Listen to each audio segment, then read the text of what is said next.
नमस्कार मेरी आप देख रहे हैं सुरागीलाल न्यूज चैनल का प्रदेश बुलेटिन। आइए नजर डालते हैं आज की खबरों पर। रामनगर में युवक के साथ मारपीट। एसएसपी अल्मोड़ा के सख्त आदेश पर 31 व नववर्ष के दृष्टिगत पुलिस बल को किया अलर्ट। लोहा व्यापार मंडल द्वारा खनन अधिकारी पर लगाए बेवजह परेशान करने का आरोप। उत्तराखंड स्वास्थ्य विभाग पूरी तरह अलर्ट मोड पर है।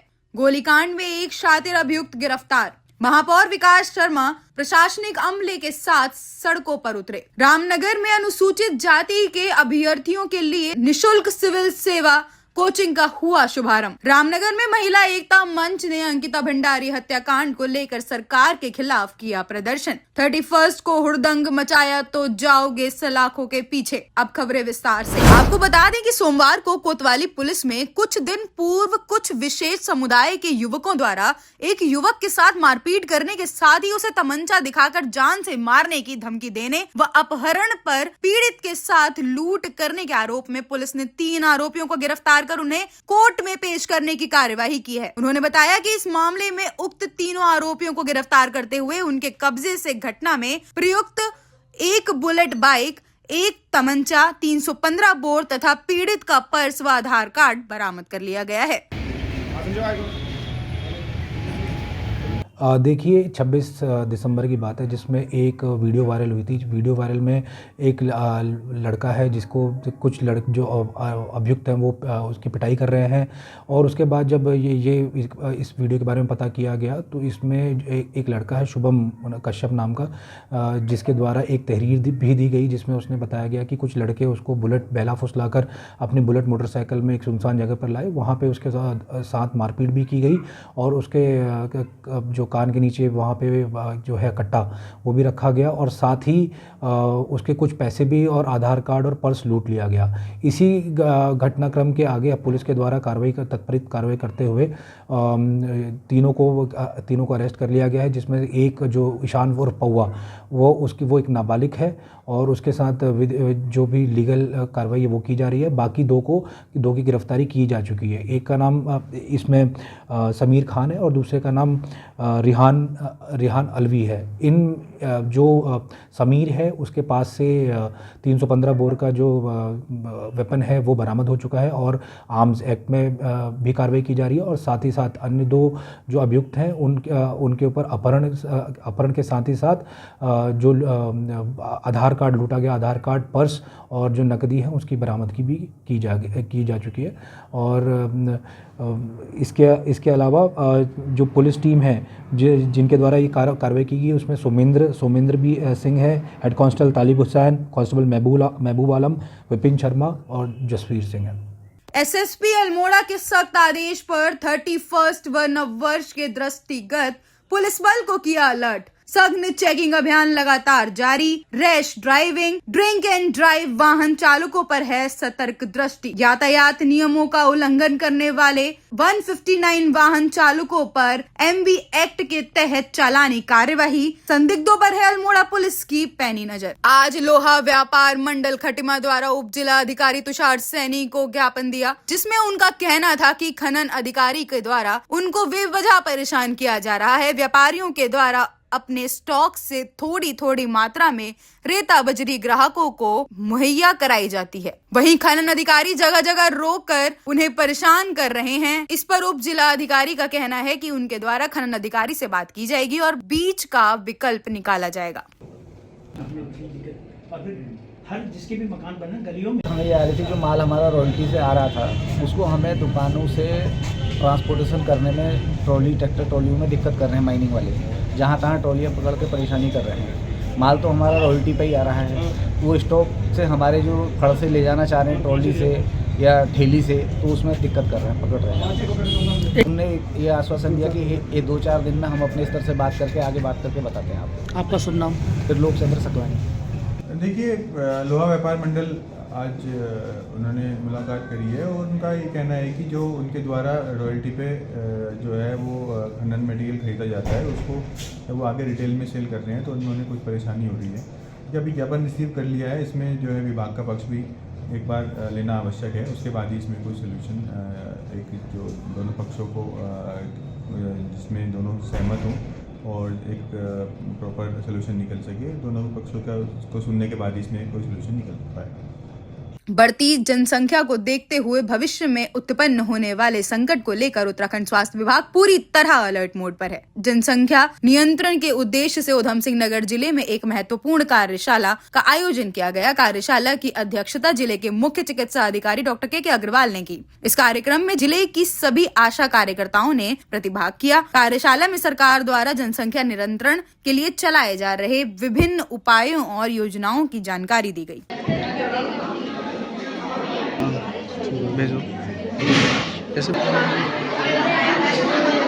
आज फैमिली प्लानिंग को लेकर के हमारी सारी उधम सिंह नगर की 95 ANM को यहाँ बुलाया गया और इनको फैमिली प्लानिंग के मेथड्स जो होते हैं उनको काउंसलिंग के माध्यम से टारगेट कपल को बताना और उनको ऑनलाइन उनका मैनेजमेंट करना इस कार्यशाला का उद्देश्य है, जिससे कि उसकी फैमिली प्लानिंग के प्रोडक्ट्स की कमी ना हो पाए और ये पूरा इनको प्रशिक्षण दिया जा रहा है। तो ये आज का कार्यक्रम है और थैंक यू।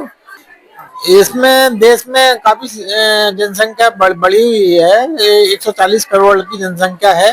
तो उसको देखते हुए कि कपल अपना फैमिली प्लानिंग का मेथड खुद चुने, इसको देखते हुए और उनके प्रोडक्ट अवेलेबल रहे हैं तो ऑनलाइन ट्रेनिंग, ऑनलाइन माध्यम से उनका मैनेजमेंट और रखरखाव इस सब की ट्रेनिंग दी जा रही है, जिससे कि ये फील्ड में आके आशाओं के माध्यम से उसके और संसाधनों के माध्यम से इसको संचालित करेंगे। रुद्रपुर कोतवाली क्षेत्र अंतर्गत फाजलपुर महरोला में जमीनी विवाद में हुए गोलीकांड में एक शातिर अभियुक्त गिरफ्तार। एसएसपी मणिकांत मिश्रा के निर्देश पर उधम सिंह नगर पुलिस की त्वरित कार्यवाही करते हुए फायरिंग कांड में एक शातिर अभियुक्त को किया गिरफ्तार। घटना पर थाना कोतवाली रुद्रपुर में भारतीय न्याय संहिता की गंभीर धाराओं में मुकदमा दर्ज कर जाँच शुरू कर दी गयी। गिरफ्तार आरोपी को आज न्यायालय में पेश कर विधिक प्रक्रिया के तहत आगे की कार्यवाही की जा रही है। 28 दिसंबर 2025 को थाना कोतवाली रुद्रपुर क्षेत्र के फाजलपुर महरोला में जमीनी विवाद को लेकर फायरिंग की घटना हुई थी, जिसमें एक व्यक्ति गंभीर रूप से घायल हो गया था, जिसकी उपचार के दौरान मृत्यु हो गई। घटना की गंभीरता को देखते हुए कोतवाली रुद्रपुर पर तत्काल 2 मुकदमे, एक हत्या का और दूसरे हत्या के प्रयास का दर्ज किया गया। अभियुक्तों की गिरफ्तारी के लिए पुलिस टीम्स का गठन किया गया और विवेचना प्रारंभ की गई। त्वरित एवं प्रभावी कार्रवाई करते हुए आज बंसल धर्मकाटे के पास से हत्या के प्रयास में शामिल अभियुक्त सिमरनदीप सिंह को गिरफ्तार कर लिया गया है। अभियुक्त की निशानदेही पर घटना में प्रयुक्त उसका लाइसेंसी 315 बोर शस्त्र भी बरामद किया गया है। शेष अभियुक्तों की गिरफ्तारी के प्रयास किए जा रहे हैं और इस गिरफ्तार अभियुक्त को आज माननीय न्यायालय के समक्ष प्रस्तुत किया जा रहा है। अरे भाई जरा रुकिए, कहाँ जा रहे हैं? आपके पास आईडी कार्ड है क्या? ठीक है, आप जा सकते हैं।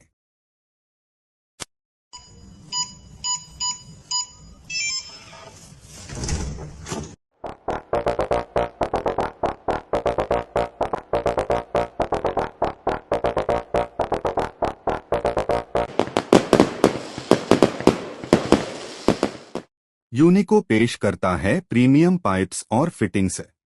यूनिको में है दम, यूनिको नहीं किसी से कम।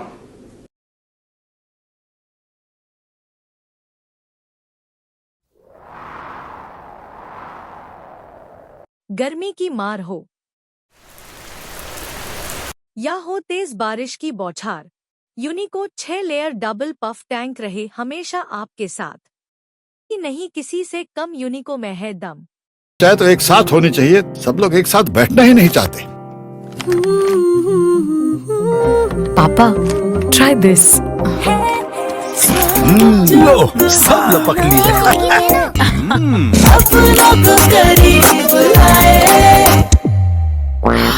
ये क्या हाल कर दिया है रूम का? बस कल से चाय मेरे रूम में। देवर पान नमकीन।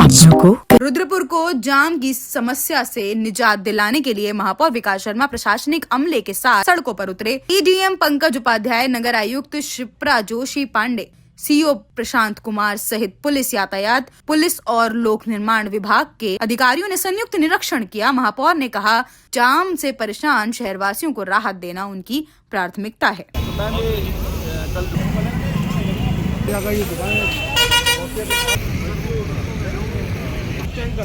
जैसा आप चाह रहे हैं वैसे ही हो रहा है। पंकज जी उपाध्याय जी यहाँ उपस्थित हैं, हमारी नगर आयुक्त जी हैं, यहाँ सीओ साहब भी हैं, प्रशांत जी जल विभाग की टीम भी है। जो हाईवे चौड़ीकरण हो रहा है उसको लेके कुछ समस्याएं आ रही थी, बिजली विभाग के भी लोग हैं, तो कुछ पानी की पाइप लाइनें हैं जो चेंज होनी थी, उसके लिए अपने बजट नगर निगम ने जारी कर दिया है। और उसके साथ ही अभी जो खंभे शिफ्ट हो रहे हैं, कुछ पेड़ कटने थे वो भी कट चुके हैं, क्योंकि शहर में नित्य जाम लग रहा है। अभी 31 का भी टाइम है, बाहर से भी लोग आ रहे हैं और नैनीताल, अल्मोड़ा, पिथौरागढ़ सब जगह लोग यहाँ से जा रहे हैं। तो हमारा ये प्रयास है कि चारों लेफ्ट कट चालू हो जाएं जल्दी से जल्दी।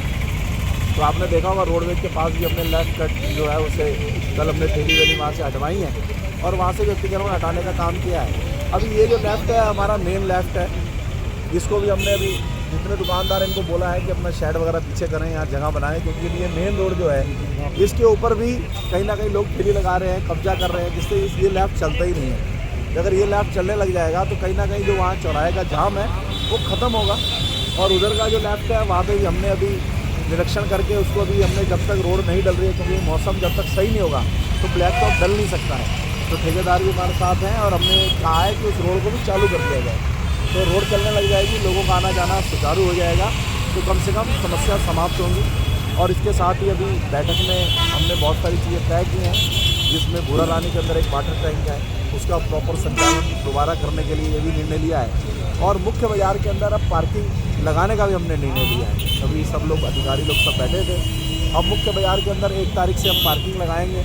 जहाँ पर भी गाड़ी खड़ी होगी वहाँ पे उस पार्किंग को लगाया जाएगा और 2 घंटे की वो पार्किंग का शुल्क लिया जाएगा। और उसके अलावा अगर कोई गाड़ी खड़ी करेगा तो फिर उस पर एक्स्ट्रा चार्ज लिया जाएगा। हम बता दिया है आज कोई इशूज़ थे, इंदिरा चौक का चौराहा है उसका चौड़ीकरण का जो था, यहाँ काम रुका हुआ था, मैंने उसको बच्चों को क्लियर कर दिया है और कल से काम प्रारंभ हो जाएगा।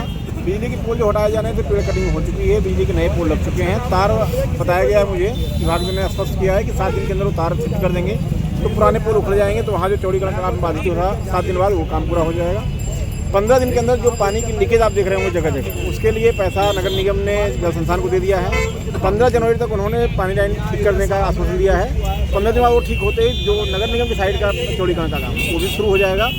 तो हमारा प्रयास है कि जनवरी के महीने में रोड चौड़ीकरण का काम पूरा हो जाए, ताकि जैसे ही टेम्परेचर मिले तो डामर कर दिया जाए। उसके बाद फिर हमारा ग्रीन बेल्ट बनाने का काम, नाले को ठीक करने का काम और ब्यूटीफिकेशन काम। इस बीच नगर निगम ने एक DPR सबमिट करी है प्राधिकरण को, जिसमें उन्होंने लगभग 1 करोड़ रुपया उन्होंने मांगा है, जिसमें जो बाउंड्री वाल विभागीय बाउंड्री वाल टूट रहे हैं उनका बनाया जाना है। उसकी ड्राइंग भी हम फाइनल कर रहे हैं, तो हमको पैसा दे रहे हैं ताकि उसका उपाध्यक्ष महोदय ने उसकी स्वीकृति कर दी है, उसको पैसा हम उनको दे रहे हैं ताकि जो एक सिमिलरिटी हो बाउंड्री वॉल्स में। मुझे लगता है कि जनवरी के बाद डामरीकरण भी और बाउंड्री वाल का निर्माण भी शुरू हो जाएगा। इस प्रकार से हमारा लगभग अगले 2 से 3 महीने के अंदर काम काफ़ी हो जाएगा। उत्तराखंड सरकार द्वारा उत्तराखंड में अनुसूचित जाति के अभ्यर्थियों के लिए निशुल्क सिविल सेवा कोचिंग सेंटर शुरू किए जाने की घोषणा के बाद इसकी जिम्मेदारी समाज कल्याण विभाग को सौंप दी गई है। उन्होंने बताया कि दोनों ही स्थान पर 50-50 अभ्यर्थी इसमें शामिल होंगे। उन्होंने बताया कि राजकीय महाविद्यालय रामनगर के प्राचार्य प्रोफेसर डॉक्टर मोहन चंद पांडे ने बताया कि रामनगर में इस कोचिंग सेवा के लिए 71 अभ्यर्थियों आवेदन किया है, जिसके चलते अब रामनगर में 71 बच्चों को यह कोचिंग कराया जाएगा, जिसकी शुरुआत 1 जनवरी से की जाएगी। उन्होंने कार्यक्रम में मौजूद सभी अभ्यर्थियों से मेहनत के साथ इस कोचिंग सेवा में प्रतिभा कर अपने लक्ष्य तक पहुंचने का आह्वान किया। देखिए, ये माननीय मुख्यमंत्री जी के निर्देशों में इस बार विभाग ने पहल की है कि रामनगर PNG कॉलेज और HNB गढ़वाल यूनिवर्सिटी में कोर्स शुरू किए जाएं, क्योंकि यहाँ की फैकल्टी काफ़ी प्रशिक्षित है और ये कोर्स कराने में सक्षम है। तो इसलिए इन 2 संस्थाओं का चयन किया गया है पहले चरण में, और 50 बच्चों का बैच इसमें लिया जाएगा। रामनगर में 71 आवेदन प्राप्त हुए थे, तो यहाँ के प्रिंसिपल साहब ने निर्णय लिया है कि हम सभी 71 स्टूडेंट्स को इसमें इंडक्ट करेंगे और ये 1 तारीख से क्लासेस स्टार्ट होंगी और संभवतः अगले हफ्ते HNB गढ़वाल यूनिवर्सिटी कैंपस में भी ये क्लासेस स्टार्ट हो जाएंगी। आपको बता दें कि रामनगर में मंगलवार को उत्तराखंड के चर्चित अंकिता भंडारी हत्याकांड को लेकर उत्तराखंड में लगातार लोगों में आक्रोश बढ़ता जा रहा है। तो वहीं इस मामले को लेकर प्रदेश सरकार एवं मुख्यमंत्री पुष्कर सिंह धामी के खिलाफ भी लोगों की नाराजगी अब सड़कों पर उजागर होने लगी है, जिसको लेकर मंगलवार को रामनगर में महिला एकता मंच के बैनर तले विभिन्न सामाजिक एवं राजनीतिक संगठनों के लोगों ने इस मामले को लेकर लखनपुर चुंगी पर सभा करते हुए सरकार के खिलाफ अपना गुस्सा जाहिर करते हुए रैली निकाल कर प्रदर्शन किया। मुख्यमंत्री पुष्कर सिंह धामी के खिलाफ अपना आक्रोश व्यक्त करते हुए कहा कि आखिर सरकार अपने नेताओं को क्यों बढ़ाने का काम कर रही है, क्यों नहीं सरकार इस मामले की सीबीआई जांच कराकर अंकिता के परिजनों एवं उत्तराखंड की जनता को क्यों न्याय नहीं दे रही है। और उनकी जो मां अंकिता भंडारी ने कहा कि वहाँ पर जो आज अंकिता भंडारी को लेकर के हमने यहाँ पे सभा की है, अभी हम देख रहे हैं कुछ दिनों उर्मिला सनवार का एक वीडियो और ऑडियो वायरल हो रहा है जिसमें उन्होंने एक नाम दिया है गट्टू और दुष्यंत गौतम करके उन्होंने नाम दिया है। लेकिन हमारा पुष्कर सिंह धामी से ये कहना है कि जब पूरी जनता सड़कों पे उतर रही है, आपसे सीबीआई जांच की मांग करे तो आप सीबीआई जांच उसकी क्यों नहीं करा रहे। तो कहीं ना कहीं जो आज की सरकार है वो अपने लोगों को बचाना चाह रही है और इसलिए जो सड़कों पे महिला उतरी हुई है कि जब तक अंकिता भंडारी को न्याय नहीं मिलेगा, उसकी सीबीआई जांच नहीं होगी, जो गट्टू नाम है और जो दुष्यंत कुमार नाम बताया जा रहा गट्टू का, उसको गिरफ्तार नहीं किया जाएगा, तो जितने भी सड़कों पर आंदोलन हो रहे हैं ये और भी आक्रोशित होंगे। और जो हमारा है, अभी हमने सभा की है और इसके बाद हम यहाँ से अभी जुलूस भी निकालेंगे और पुरानी तहसील पर अपना जुलूस को समापन भी करेंगे। अरे भाई जरा रुकिए, कहाँ जा रहे हैं? आपके पास आईडी कार्ड है क्या? ठीक है, आप जा सकते हैं।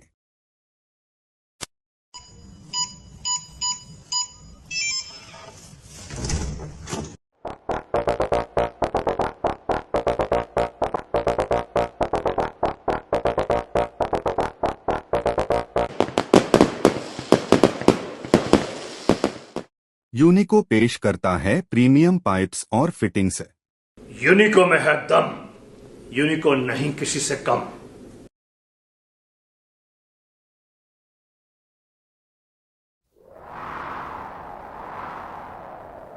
गर्मी की मार हो या हो तेज बारिश की बौछार, यूनिको 6 लेयर डबल पफ टैंक रहे हमेशा आपके साथ। कि नहीं किसी से कम यूनिको में है दम। चाहे तो एक साथ होनी चाहिए, सब लोग एक साथ बैठना ही नहीं चाहते। पापा ट्राई दिस। लो सब लपक लिए।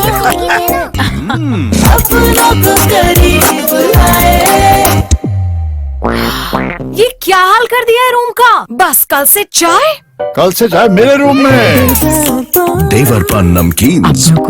नैनीताल पुलिस इस बार 31 के मौके पर हुड़दंगियों से सख्ती से निपटेगी। वरिष्ठ पुलिस अधीक्षक मंजूनाथ टीसी का कहना है कि 31 के मौके पर सभी पर्यटकों का नैनीताल में स्वागत है, लेकिन शराब पीकर हुड़दंग मचाने वाले और किसी भी ताकत पर प्रभाव रखने वाले लोग यदि कानून व्यवस्था से खेलेंगे तो उनको किसी भी रूप में बख्शा नहीं जाएगा, क्योंकि नैनीताल जिले में देश विदेश से सैलानी नए साल के मौके पर जश्न मनाने आते हैं। ऐसे में शराब पीकर हुड़दंग मचाने वालों को पुलिस सलाखों के पीछे भेजने से गुरेज नहीं करेगी। इसलिए उन्होंने सभी से अपील की है कि नए साल को शांतिपूर्वक और सौहार्दपूर्वक मनाएं।